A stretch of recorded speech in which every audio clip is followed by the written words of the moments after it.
పక్షి న్యూస్ హైదరాబాద్ మియాపూర్లో ఆక్రమణలకు గురైనట్లుగా ఆరోపణలు వస్తున్న సర్వే నంబర్ 100లో 207 ఎకరాల భూములపై కొంతకాలంగా వివాదాలు నడుస్తున్నాయి. గతంలో ఈ భూమి ప్రభుత్వానిదే అని హైకోర్టు తేల్చగా అప్పటికే ఇందులో నిర్మాణాలు చేపట్టిన పలువురు సుప్రీంకోర్టుకు వెళ్లారు. సర్వే నంబర్ 100లోని 207 ఎకరాల భూమి వివాదం ఏంటి, దీని వెనుక ఉన్న కథ ఏంటి, మరిన్ని వివరాలు మా ప్రతినిధి కమల్ అందిస్తారు. సర్వే నెంబర్ 100, 101 ఈ భూ వివాదం ఒక్కసారిగా తెరపైకి రావడం, మియాపూర్లో ఉన్నటువంటి వందల ఎకరాలకు సంబంధించి వేల కోట్ల రూపాయల విలువైనటువంటి భూమిని కాజేసేందుకు కొంతమంది వ్యక్తులు ప్రయత్నం చేయడం సంచలనం రేకెత్తించింది. ప్రస్తుతం మనం సర్వే నెంబర్ 100లో ఉన్నటువంటి ప్రశాంత్ నగర్ కాలనీలో ఉన్నాము. ఇక్కడికి వచ్చిన తర్వాత అనేక ఆసక్తికరమైనటువంటి విషయాలు మనకు స్పష్టంగా తెలిసాయి. ఒకసారి సర్వే నెంబర్ 100కు సంబంధించినటువంటి విషయాలను కనుక చూస్తే 97లో ల్యాండ్ గ్రాబింగ్ కోర్టులో కేసు నడిచింది. ఆ తర్వాత పోలీసు హౌసింగ్ సొసైటీ వాళ్ళు ఈ కేసును గెలవడం జరిగింది. ఆ తర్వాత Ravindra society police housing society గెలిచినటువంటి కేసును సవాల్ చేస్తూ హైకోర్టుకు వెళ్లారు. హైకోర్టులో 100, 101 రెండు కూడా దాదాపు 550 ఎకరాలు ఇది పూర్తిగా ప్రభుత్వ భూమి అంటూ కూడా అప్పట్లో హైకోర్టు తీర్పునిచ్చింది. 2003లో హైకోర్టు ఇది ప్రభుత్వ భూమి అంటూ తీర్పునిచ్చింది. ఆ తర్వాత సొసైటీలన్నీ కూడా ఏవైతే అప్పటికే ఏర్పడినటువంటి Ravindra cooperative housing society, Ayyappa cooperative society, Prashant Nagar welfare సొసైటీతో పాటు మరికొన్ని సొసైటీలు కూడా సుప్రీంకోర్టును ఆశ్రయించాయి. సుప్రీంకోర్టును ఆశ్రయించి 2003లో సుప్రీంకోర్టును ఆశ్రయించడంతో హైకోర్టు ఇచ్చినటువంటి తీర్పు మీద సుప్రీంకోర్టు స్టేటస్ కో విధించింది. స్టేటస్ కో విధించిన తర్వాత ఎప్పటికి ఏ విధంగా అయితే గతంలో ఉన్నాయో అవన్నీ కూడా ఉండాలంటూ కూడా ఈ రోజు ఒక్కసారిగా సర్వే నెంబర్ 100, 101 తెరపైకి రావడంతో కొంత చుట్టుపక్కల ఉన్నటువంటి అప్పటికే ఎస్టాబ్లిష్ అయినటువంటి కాలనీల ప్రజలు కూడా కొంత గందరగోళానికి గురవుతున్నట్టు పరిస్థితి. Senior citizen Prashant Nagar society అధ్యక్షులు చాలా కాలంగా ఈ సొసైటీ తరఫున సుప్రీంకోర్టులో కేసు పోరాడుతున్నటువంటి శ్రీనివాసరావు గారు ప్రస్తుతం మనతో ఉన్నారు. సార్ చెప్పండి, చాలా కాలంగా దీనికి సంబంధించి సర్వే నెంబర్ 100కు సంబంధించి 101కి సంబంధించి కానీ సుప్రీంకోర్టు దాకా స్టేటస్ కో దాకా వెళ్ళింది. ఈ రోజు వచ్చినటువంటి వివాదాన్ని చూశారు. అసలు ఎక్కడ స్టార్ట్ అయింది సార్ ఈ 100 సర్వే నెంబర్ 100కి సంబంధించి? అసలు ఏంటి దాని హిస్టరీ ఏంటి, దాని బ్యాక్గ్రౌండ్ ఏంటి? ఇది మొత్తం 100, 101 మొత్తం 500 ఎకరాలు అండి, 550 ఎకరాలు. ఇది 1917లో యాక్చువల్గా 1917లో వెంకటయ్య అనేవాడు నిజాం సర్కార్కి భూమి శిస్తు కట్టకపోతే నిజాం సర్కార్ ఓపెన్ ఆక్షన్ వేసింది. ఓపెన్ ఆక్షన్ వేసినప్పుడు బాసిత్ ఖాన్ అనే అతను 1550 ఎకరాల దగ్గర చిలువ మొత్తం ఓపెన్ ఆక్షన్లో 65,640 రూపాయలు ఓపెన్ ఆక్షన్లో పాడుకున్నాడు. ఆ పాడుకున్న దాన్ని ఏం చేశాడంటే 2028 సర్వే నెంబర్ ఏమో జిలానీ బేగంకి ఇచ్చాడు, వాళ్ళ సిస్టర్కి. 100, 101 రహూనిసా బేగంకి ఇచ్చాడు. మిగతా మధ్యలో ఉన్న సర్వే నెంబర్లు డిఫరెంట్ సర్వే నెంబర్లు ఇంకా చాలా ఉన్నాయి. ఆ సర్వే నెంబర్ 500 ఎకరాలు వాళ్ళ ఫ్యామిలీ కింద ఉంచుకున్నారు.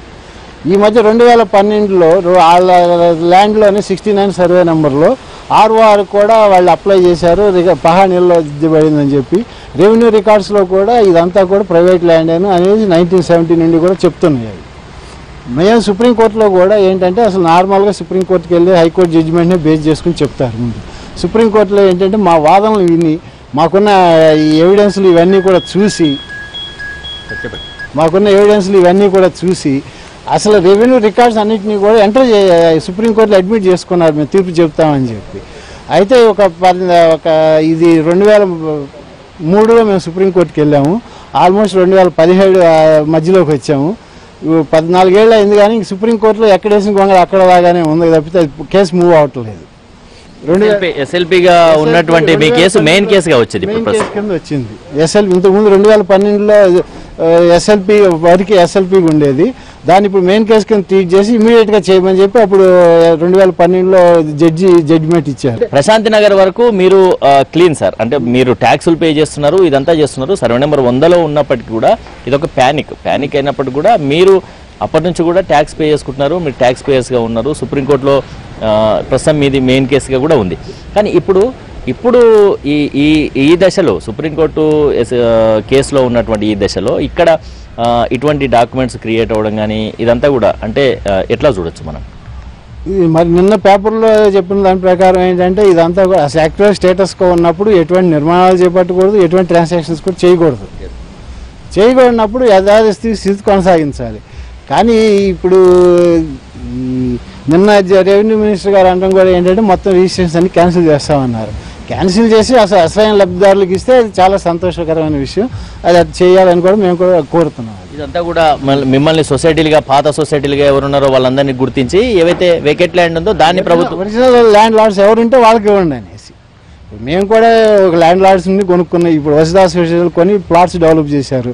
ప్రస్తుతానికి మేము వెల్ఫేర్ అసోసియేషన్గా ఉన్నాం కానీ ల్యాండ్ లార్డ్ డెవలపర్స్ కూడా మేము కాదు. మీరేం కోరుతున్నారు సార్? అంటే గవర్నమెంట్ ఇప్పుడు మేమైతే అసలు దానికి మాకు సంబంధం లేని విషయం ఇది. ఇప్పటికే మేము సఫర్ అవుతున్నాం 10-12 ఏళ్ళ నుండి. కనీసం ఏంటంటే మా ప్రశాంత్ నగర్ హుడా ఫైనల్ అప్రూవల్ తీసుకున్న లేఅవుట్లు కాబట్టి మా మట్టుకన్నా కనీసం కన్సిడర్ చేయమని చెప్పి మేము గవర్నమెంట్ కోరుతున్నాం ఇది మొత్తం చేపట్టడానికి. ఇది మొత్తానికి సర్వే నెంబరు 100కు సంబంధించి టోటల్గా ఏరియాలో ఇప్పటికే సొసైటీలు ఏర్పడ్డాయి, నిర్మాణాలు చేసుకున్నారు. వాళ్ళంతా కూడా ట్యాక్స్ పేయర్స్గా ఉన్నాము. ఈ రోజు వచ్చినటువంటి ఇష్యూ వల్ల అందరం మళ్ళీ సఫర్ అవ్వాల్సినటువంటి పరిస్థితి వస్తుంది. ప్రభుత్వం అసలు లబ్ధిదారులను గుర్తించాల్సినటువంటి సమయం ఇప్పటికైనా వచ్చిందని చెప్పి కూడా ప్రశాంతి నగర్ సంబంధించినటువంటి సొసైటీ వాసులు అంటున్నారు. ఇప్పుడు మనం ఉన్నది కూడా ప్రశాంతి నగర్ కాలనీ, మియాపూర్లో ఉన్నటువంటి ప్రశాంతి నగర్ కాలనీ. ప్రశాంత్ నగర్ ఈ సొసైటీ కూడా సర్వే నెంబరు 100లో ఉంది. దీనికి సంబంధించి ఎవరైతే నిర్మాణాలు చేపట్టుకున్నారో సుప్రీంకోర్టు 2003లో సుప్రీంకోర్టులో స్టేటస్ కో ఆర్డర్ వచ్చిన తర్వాత అప్పటి నుంచి కూడా ఎవరు కూడా ఇక్కడ నిర్మాణాలు చేపట్టట్లేదు, కొత్తగా నిర్మాణాలు చేపట్టట్లేదు. కొత్తగా డాక్యుమెంట్స్ రిజిస్టర్ అవుతున్నటువంటి సందర్భాలు కానీ అమ్మకాలు, క్రయ విక్రయాలు ఏవి కూడా జరగట్లేదు.